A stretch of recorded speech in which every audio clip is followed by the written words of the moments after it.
بسم اللہ والحمد للہ والصلاة والسلام علی سید الانبیاء اما بعد۔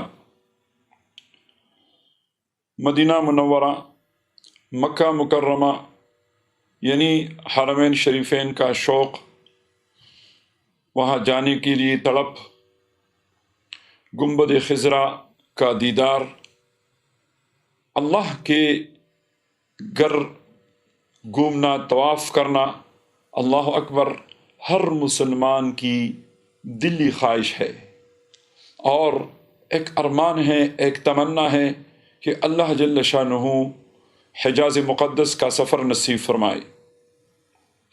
یاد رکھیے، یہ مبارک سفر یہ اسباب کی بنیاد پہ نہیں ہوتا، اس کے لیے اللہ جل شانہ کے حضور گڑ گڑا کے دعا بھی کیجیے، طلب بھی ہونا چاہیے، تو اللہ کے ہاں جب قبولیت ہو جاتی ہے تو پھر اسباب کے بغیر انشاءاللہ آپ حرمین شریفین میں ہوں گے۔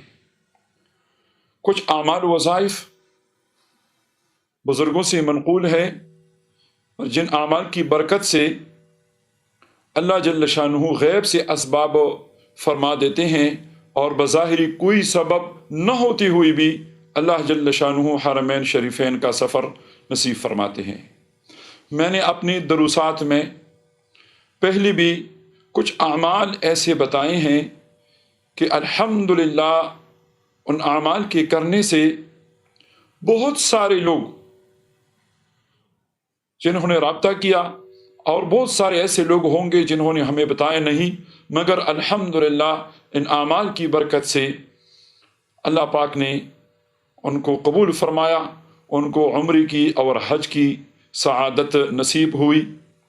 بلکہ اگر یہ بتاؤں تو مبالغہ نہیں ہوگا، کئی ایسے حضرات ہیں کہ ان اعمال کی برکت سے اللہ جل شانہ ہر سال، بلکہ سال میں بھی ایک دو دفعہ ان کو قبول فرماتے ہیں اور وہ حرمین شریفین حاضری دے کے آ جاتے ہیں۔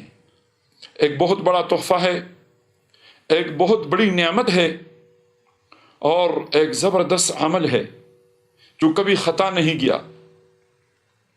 اگر آپ کو شوق اور تمنا ہے تو آئیے، آج میں آپ کو ایک ایسا عمل دے رہا ہوں جو مختصر بھی ہے، پچھلے اعمال کے مقابلے میں مختصر بھی ہے، اور انشاءاللہ اس کی قبولیت میں کوئی شک نہیں ہے، اللہ جل شانہ ضرور آپ کو قبول فرمائیں گے۔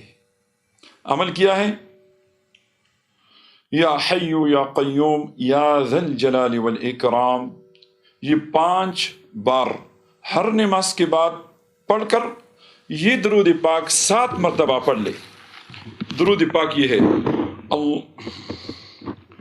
درود پاک یہ ہے، صلی اللہ علی حبیبہ،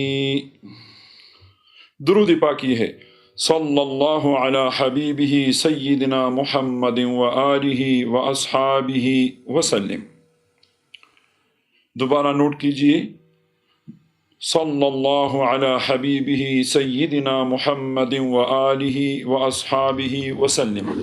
7 مرتبہ یہ درود پاک پڑھ لیجئے۔ اس کے بعد حرمین شریفین جانے کی دعا کیجئے۔ اس وظیفے کو آپ ہر نماز کے بعد پڑھ سکتے ہیں، اس وظیفے کو کسی بھی ایک نماز کے بعد اپنا معمول بنائے، یہ بھی کر سکتے ہیں۔ اس وظیفے کو صبح و شام اپنا معمول بنائے، یہ بھی کر سکتے ہیں۔ جیسے آپ کو سہولت ہو، جتنی آپ کی طلب ہو اور جتنی آپ کی محبت ہو، تو انشاءاللہ ضرور آپ جائیں گے۔ اللہ جل شانہ جس کے دل میں بھی طلب ہے، ارمان ہے، تمنا ہے، چاہت ہے گنبد خضرا کی زیارت کی، بیت اللہ کی زیارت کی، اللہ سب کو نصیب فرمائے، آمین یا رب العالمین۔